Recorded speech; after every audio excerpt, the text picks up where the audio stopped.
Hey guys, it's Jared here.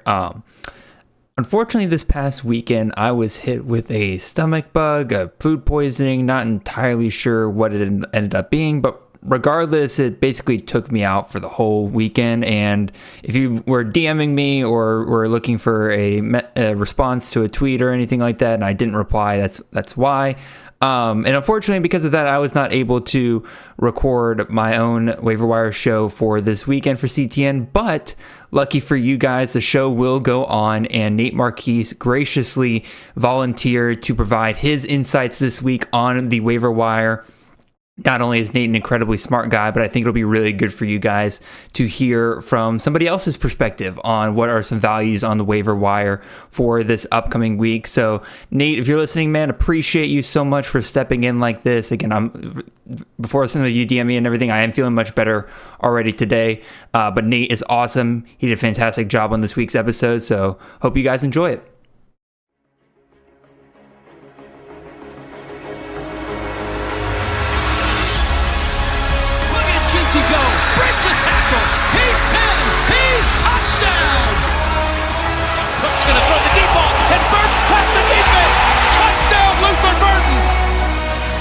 Run it again, got a lane, kicked in the turbo, middle row, goodbye, touchdown Bama. This is Chasing the Natty, a college fantasy football podcast.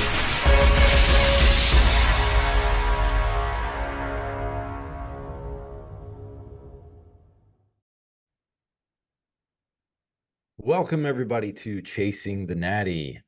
I am your host today, and if you haven't figured it out already from the sound of my voice or from my face, if you're watching on YouTube, I am not Jared Palmgren.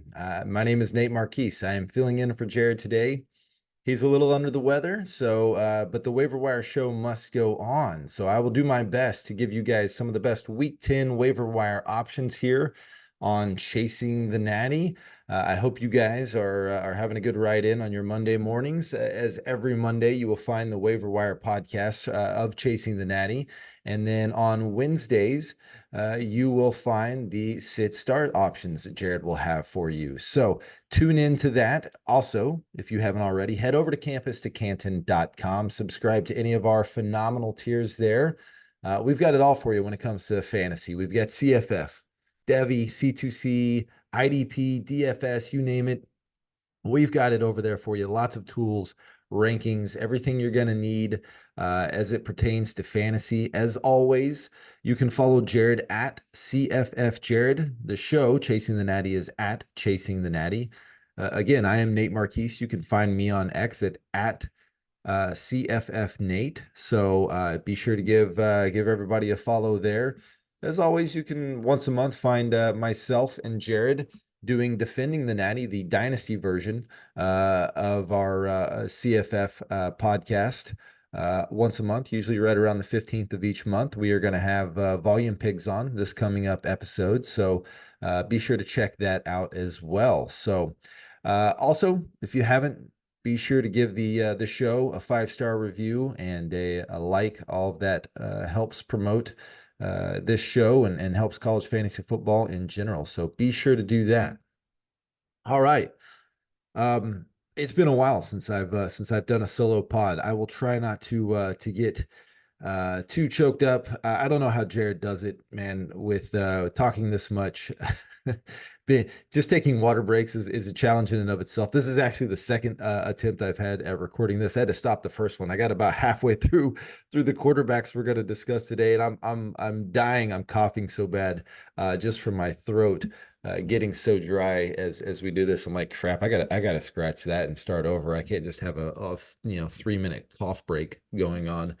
So we'll try our best to get through this here today. I used to do the Chasing the Natty podcast waiver show with Jared a couple years ago, pretty much every week throughout the season. So just feels like I'll jump back in this thing and give you guys the best options I can. So let's go ahead and jump into it then with our quarterbacks here. Don't really have the the freak out scale for you guys today, since I'm kind of putting this together last minute, but we do have some quarterbacks, maybe a few honorable mentions for each position as well. So here we go. Our first quarterback that I want to discuss is UTSA quarterback Owen McCown. So he is coming off a monster week 9 game. And the nice thing that we are finding with UTSA is that they are really, really struggling defensively. And that is leading to so many shootouts with each of their games. If we just look at the volume recently for Owen McCown, 50 attempts against Tulsa, 45 the week before that, 43 the week before that, 50 attempts against Rice. So the volume is certainly there. This most recent week, he completed 30 of those 50 attempts, 434 yards, and 4 touchdowns. Does not really provide much in the run game. When you're throwing the ball 50 times a game, I'm not sure that it really matters that much.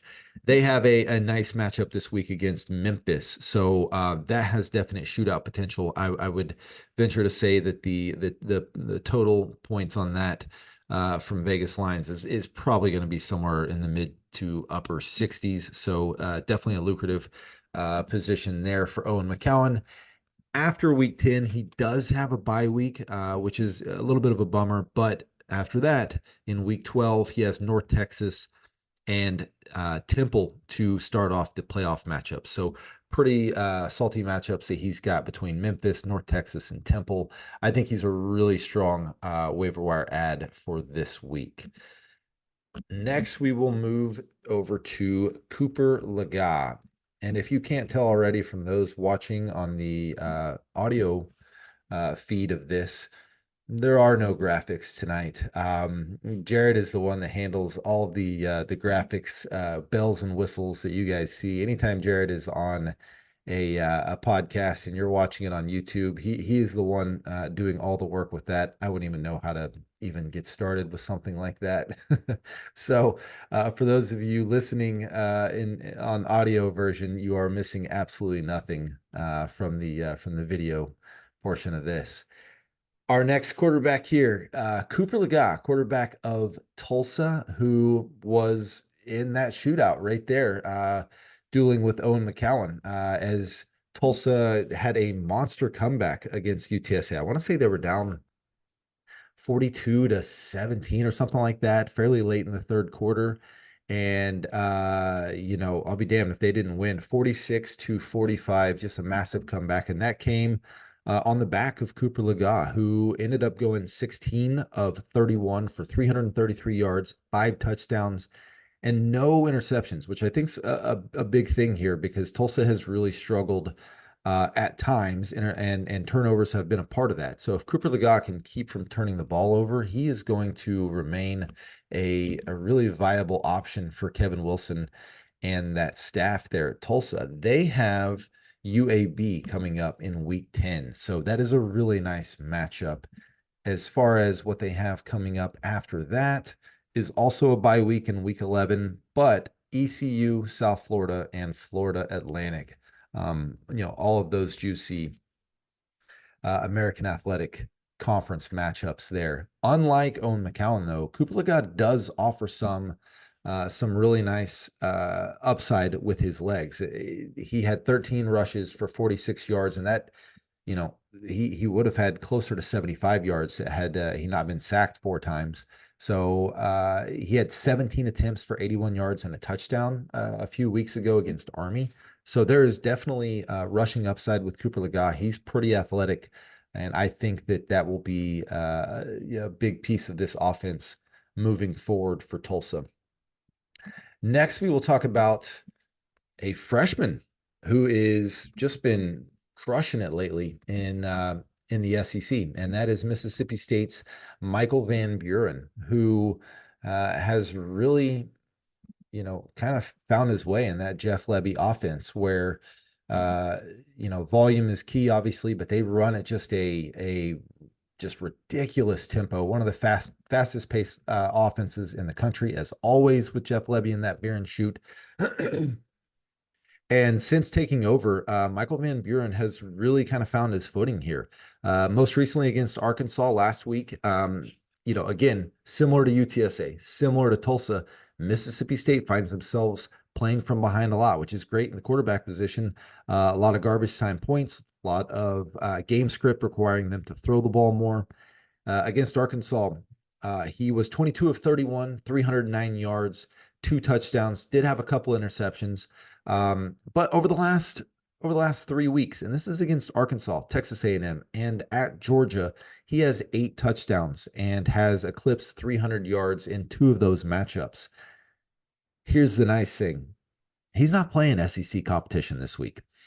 I'm going to mention a couple of Mississippi State guys, and that is because they are playing UMass this week. They got one of those nice spots where the SEC steps out of conference and plays one of the rum-dums towards the end. They get healthy, but they also get to put up big numbers. So he'll be going up against that Minuteman defense, which will be a nice change of pace for him from what he has been seeing in the SEC. He doesn't provide a whole lot with his legs, but like we saw with Dylan Gabriel under Jeff Lebby, Lebby does like to use his quarterbacks as an option around the goal line. So he has punched in a couple of touchdowns this year rushing.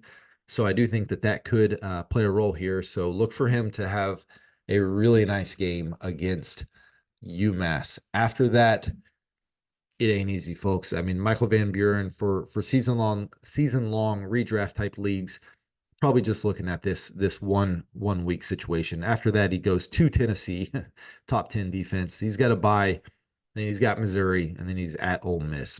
Maybe they have a little bit of fun in the Egg Bowl there, but for the most part, you're looking at just kind of a spot starter here if you're really hurting because of there's a lot of bye weeks. I mean, a lot of bye weeks in week 10. So those are kind of the 3 main guys that I would check out if I were you, that I would probably feature the most or prioritize the most in my waiver wire options.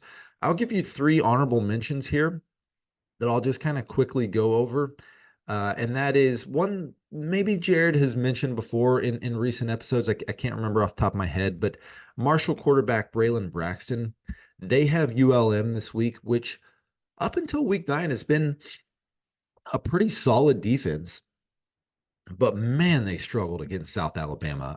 They gave up 40 plus points. The real key that South Alabama had was they ran all over Monroe. I mean, just every one of them were just going bonkers running the ball. So what's the one thing that Braylon Braxton really offers that is kind of the biggest key to him and his success? And that's his ability to run the ball. So I think that there is obviously some risk with him, given ULM has been good, given the weird situation that has been going on at quarterback there at Marshall. They can't seem to figure out, even though Braylon Braxton has clearly been the guy, they sometimes will go back to Stone Earl, which is a little puzzling. But upside-wise, I think he's probably got the highest upside of anybody that I'm going to mention here. He just also has the lowest floor. The other one, a couple more that I'll mention here.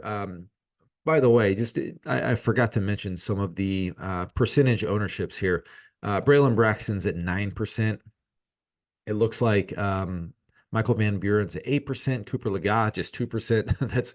That's probably just people that drafted him in best ball leagues prior to the season and don't have the ability to drop him because he had not done anything until this past week.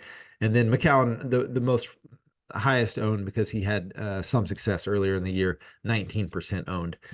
Another couple guys that I'll just mention real quick in some honorable mentions here.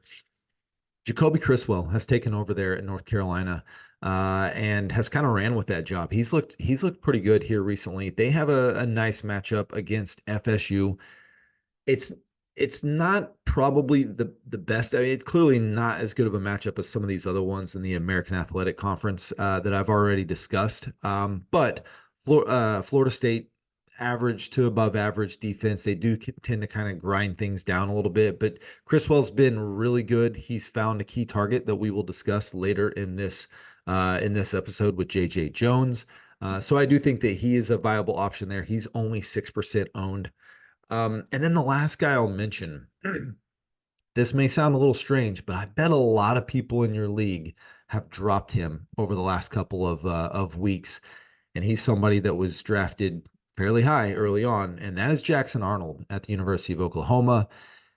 Clearly, there's not everybody's going to have him available in their leagues, but if he has been dropped, OU plays Maine this week, so this is a really nice spot for the Oklahoma offense, who looked a little bit better against Ole Miss. Still, one of the worst in the entire Power Four, maybe the entire country for that matter, given how bad their offensive line is. He will have time to maneuver against Maine. Dear God, I hope that the Sooners can block Maine, give Jackson Arnold some time. So I think that it's a game where he could be spot started, unlocked a little bit. He had right at 100 yards had it not been for being sacked, I think 9 times against Ole Miss. So if you take away the sack yards, he actually would have had right around 100 yards rushing in that game. So I do think that there's rushing upside with him as well. So just somebody to look out for in case he is floating around on your waiver wires. All right, let me take a little sip of water here, and then we will move over to running backs.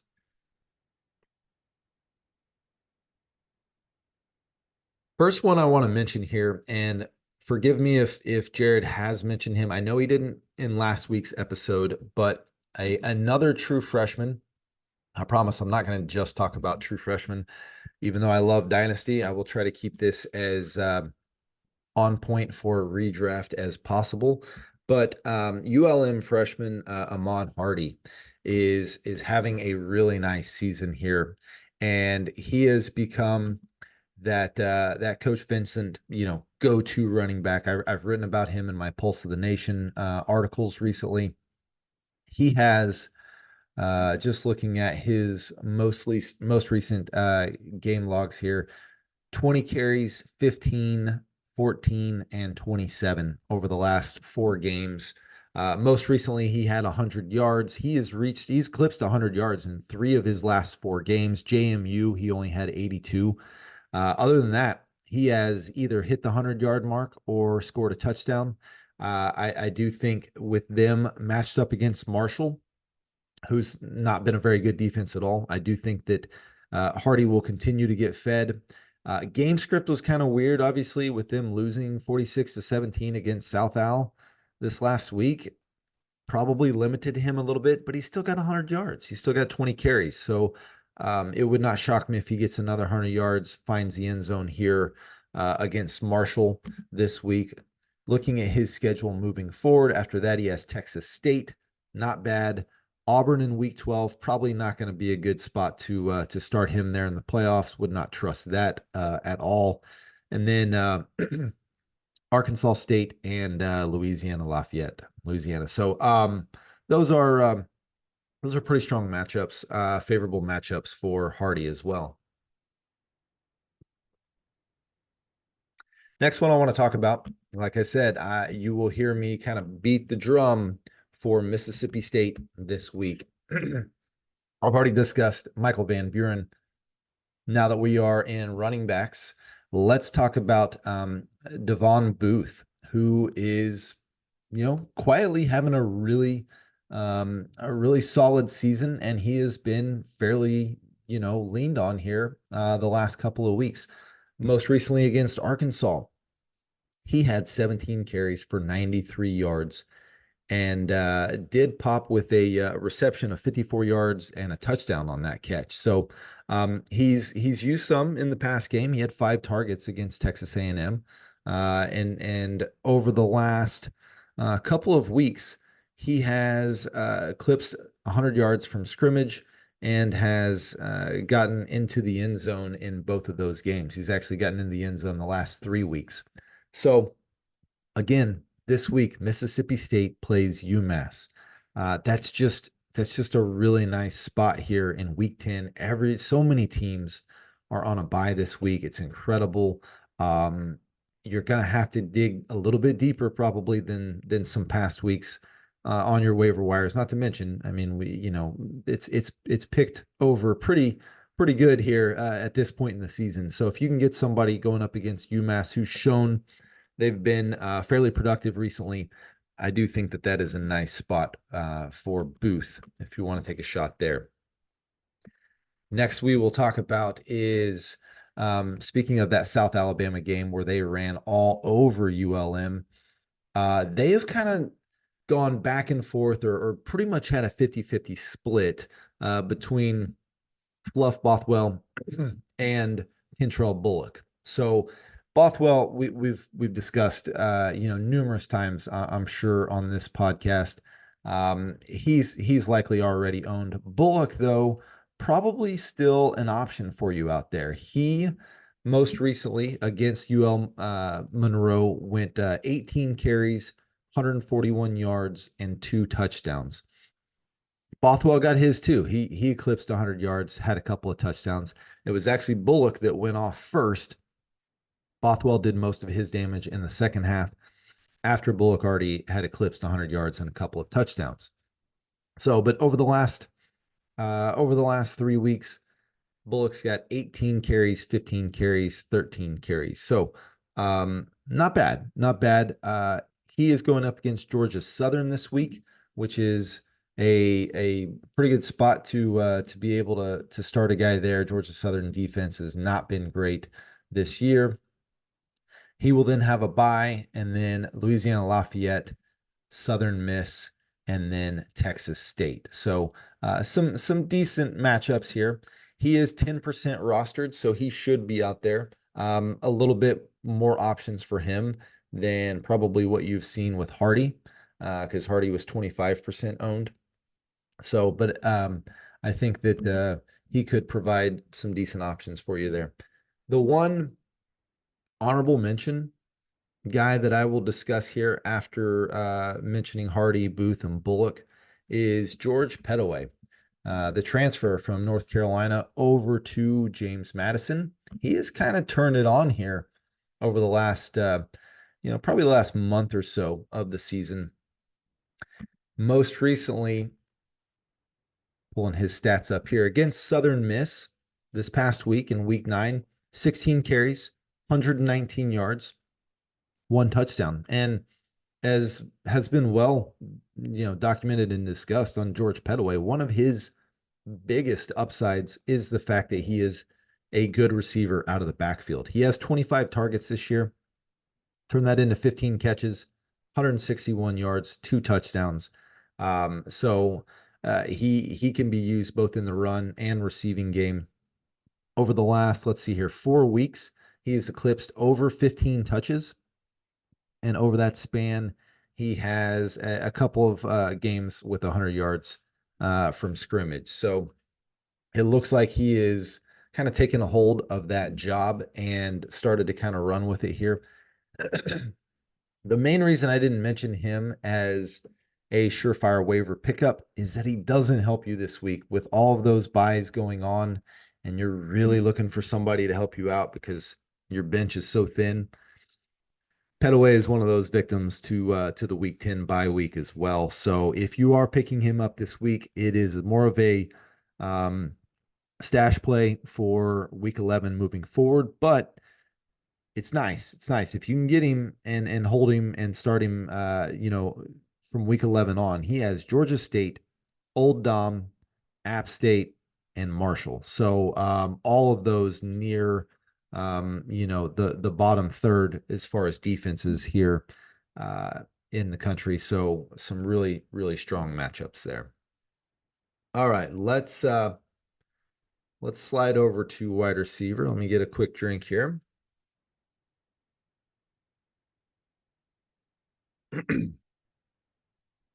We had touched on J.J. Jones briefly whenever I had mentioned Jacoby Criswell as a potential option for you. J.J. Jones has been really kind of a revelation over the last couple of weeks, where he has been the clear go-to guy for Jacoby Criswell since Criswell has locked up that position. He seems to be looking for Jones quite often, and Jones has definitely taken advantage of it. Most recently against Virginia, he had 7 targets, not bad, 5 catches, 129 yards, and 2 touchdowns. So really efficient. He wasn't as utilized the week before, just had 3 targets, but he still turned that into 3 catches, 64 yards, and a touchdown. So um, uh, against Duke 4 games ago, had 5 catches, 89 yards, and a touchdown. So he can be fairly touchdown dependent because this is not a guy that's consistently getting, 8, 9, 10 plus targets, but he has kind of separated himself as the guy there. Bryson Nesbitt has gone down, which was one of the main receiving options there at North Carolina. So they're in the thick of things there at the ACC. So they are going to continue to toss the ball around. I like him as a play moving forward. As I mentioned, North Carolina has Florida State this week. Not great, but it's not exactly, it's not like playing Clemson. I think that it's kind of middle of the road, something that you can work with there. After that, they have a bye, and then he will face Wake Forest, one of the worst passing defenses, Boston College, and NC State. So I do think that he could provide a decent spot for you here with all these bye weeks happening. Next one I will mention is a guy that's definitely flown under the radar, at least for me, until a couple of weeks ago, and that is Buffalo receiver Victor Snow. Just a sophomore, but he has definitely turned it on as of late. We don't normally think of Buffalo receivers as a real viable option for fantasy, but he is really kind of shown out well over the last few weeks here. Most recently against Ohio, he had five receptions, 75 yards, and a touchdown. Prior to that, against Western Michigan, 7 catches, 84 yards, and a touchdown. The nice thing for him is they do seem to use him in the run game on end arounds, a variety of looks, just trying to find ways to get the ball in his hands. He has 7 rushing attempts for 47 yards and 2 touchdowns on the season. So again, somebody similar to Jones that is not getting an insane volume. This isn't a Nick Nash volume or Tet McMillan or anything even in the realm of that. But they use him around the goal line. They find ways to get him the ball. He's been quite effective. So he has Akron this week. So, I mean, you talk about a nice matchup. I mean, Akron, just, over the last few years, especially since Joe Moorhead has been there, has not been a very good defense. They're a little bit better this year defensively. But for the most part, you're liking that matchup quite a bit. After that, they have a bye. Then they have some really other juicy matchups. Obviously, it's Maction. It's time. It's time for us to all try to ride that Maction wave here through the playoffs. He has Ball State, Eastern Michigan, and Kent State to close out the playoff weeks there. So really nice options for Victor Snow. It's not a downfield passing attack, and that's fine because he works out of the slot. He works over the middle of the field, and they just try to get him the ball in space. So look at him for an option there. Next one I will talk about is a guy that kind of made a little bit of a splash this past week, and that is Otto Tia. And obviously the reason Otto Tia has popped up on a lot of people's radars now is the news, the very unfortunate news that Jalen Royals has decided to opt out for the remainder of the season to prepare for the NFL draft, right? Jalen Royals, as Jared and I talked on Defending the Natty recently, a top 5 type of receiver the rest of the season is what we were expecting from him. And he was just putting up monster numbers, big time target hog. That's gone now. And this most recent week against Wyoming, Otto Tia saw 9 targets, which is a pretty, that's not Jalen Royals volume, but still that's nice. And he was able to convert that into 6 catches for 76 yards and a touchdown. Tia is a guy that Utah State has talked about for a few years now as a potential breakout candidate. It's just never seemed to happen. And I don't know if it will, but there are definitely signs pointing us in the right direction here that he could be as a boundary receiver, which Jalen Royals played, an option, a viable option moving forward. The unfortunate part for for Otto Tia is that they have a bye this week, so he does not help you for your Week 10 absences here. But moving forward, after that, Washington State, Hawaii, San Diego State, and Colorado State. So some okay matchups throughout there, but it's one of those deals with Utah State and the passing volume that they've had as they consistently throw over 40 to 50 attempts a game. The volume is going to be there, even if it's not on Jalen Royals level. You could see 15 to 20 fantasy points like we did in the first game without Jalen Royals. So I think he's somebody worth taking a flyer on simply because of system more than anything else. One honorable mention guy that I will go ahead and discuss here is another Jones, and that is UCF Jacoby Jones, who is the transfer that was formerly at Ohio. And I'll be honest with you, he has not done really anything this entire season. It's the reason why he, at this point, is 1% rostered in all of Fantrax. But this most recent week, a couple of things happened that I think could make him viable. And again, this is a little bit of a long shot, and that's why I'm just putting him down as an honorable mention, but somebody you might want to take a flyer on. Maybe you roster, see how this next week goes, and then he could become an option for you in the playoffs.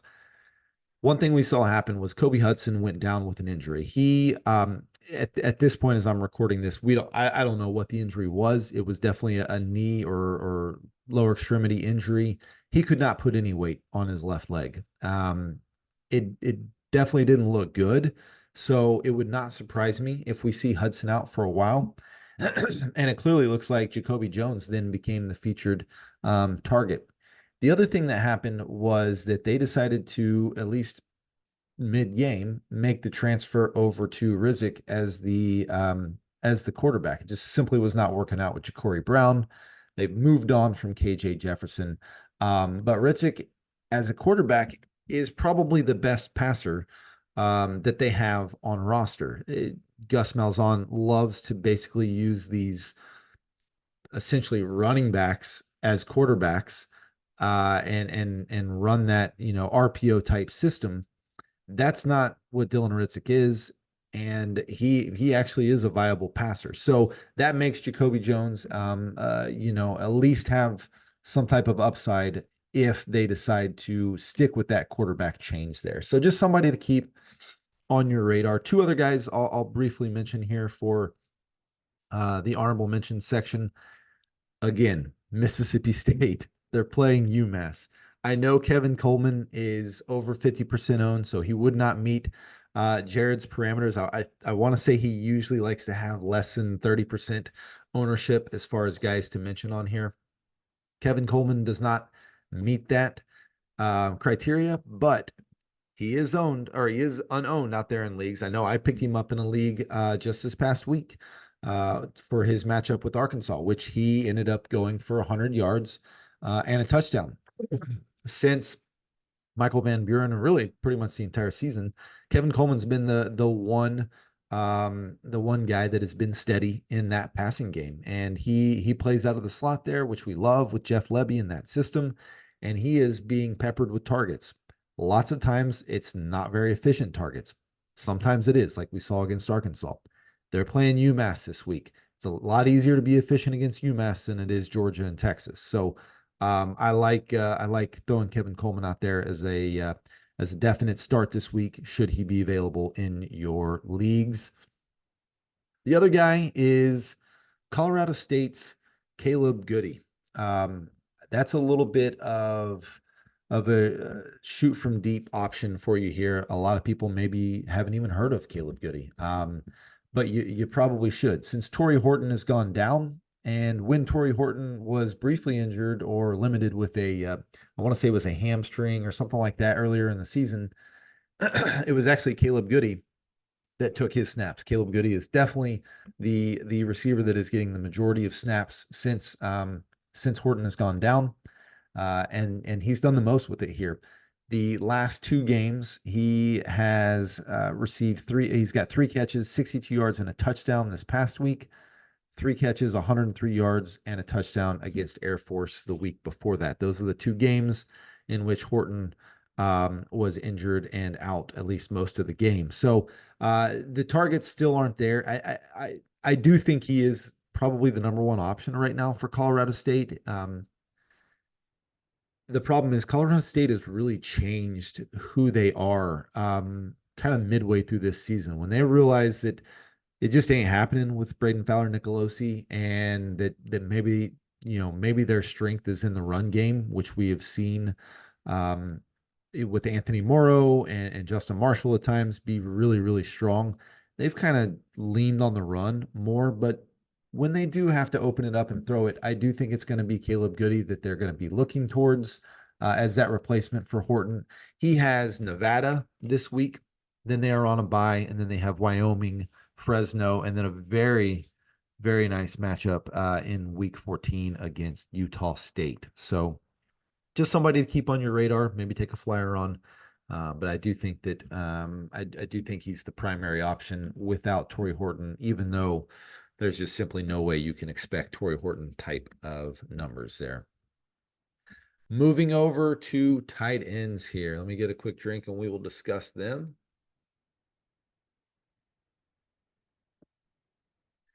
I have 2 tight ends that we will briefly touch on. I'm going to just assume that these guys are probably not owned in your league. The first one I'll touch on here, Syracuse tight end Dan Valari. He is currently rostered in 10% of leagues.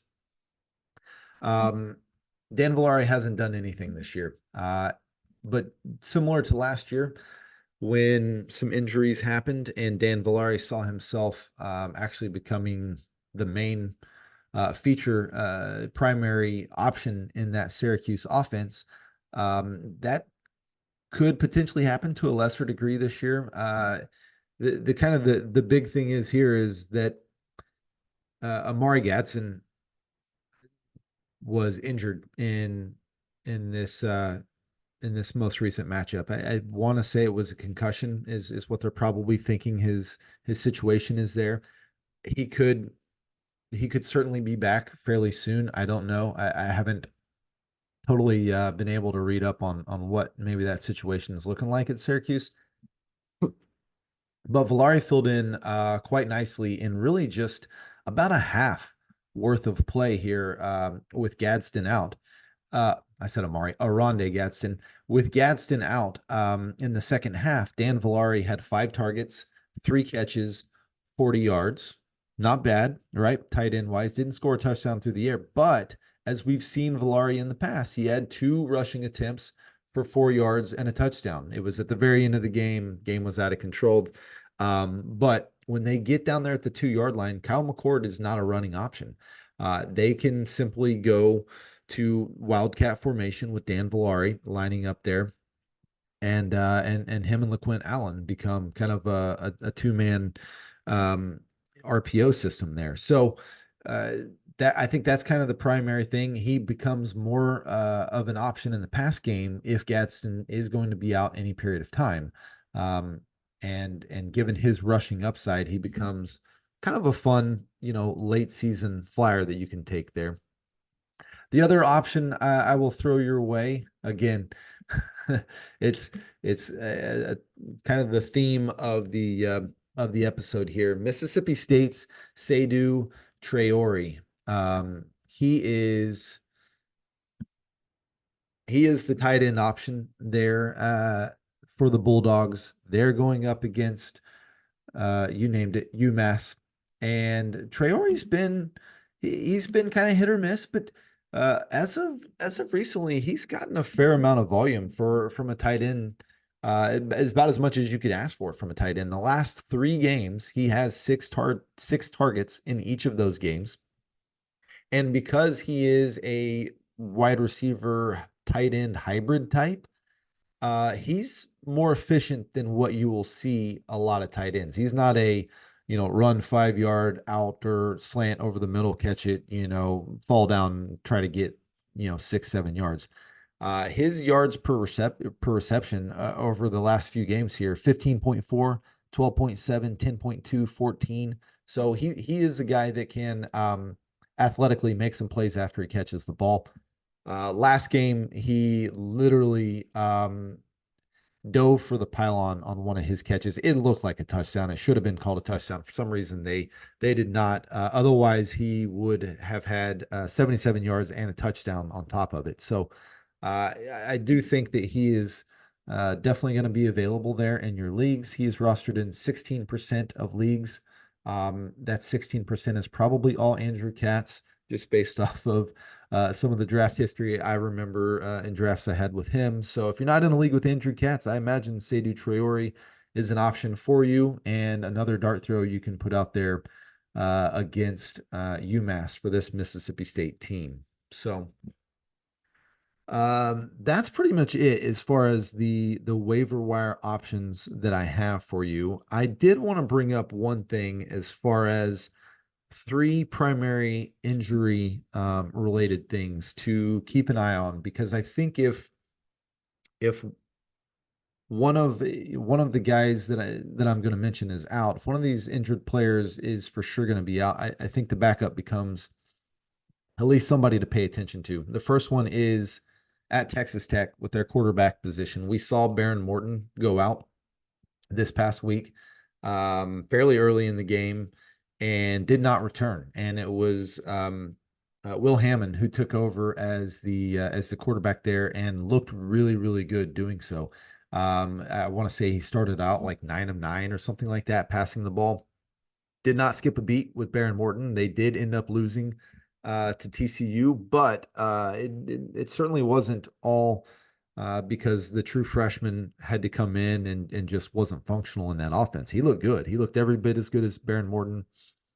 He has a little bit of rushing upside, probably more so than even Morton does now. Morton really, because of his injury past and just being made of glass, does not really run much anymore.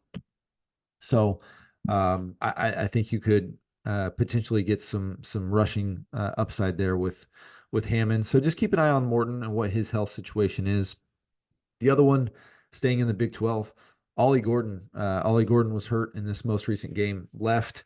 And it was a little bit of a split backfield after he left, but it does appear, just based off what coaches have been saying, just based off the most recent couple of games, who's been getting the snaps whenever Gordon is out, and that's Rodney Fields, who I believe is also a true freshman. He has looked okay in relief, but either way, nobody's going to put up Ollie Gordon type numbers. I'm not expecting that whatsoever, but I do think that Fields becomes somebody, if this is a long-term injury, or even if Gordon's going to be out for a game or two, Fields becomes somebody you got to at least take a look at. And if you're hurting bad enough because of all the bye weeks like I am in one of my leagues, definitely worth taking a shot on Fields.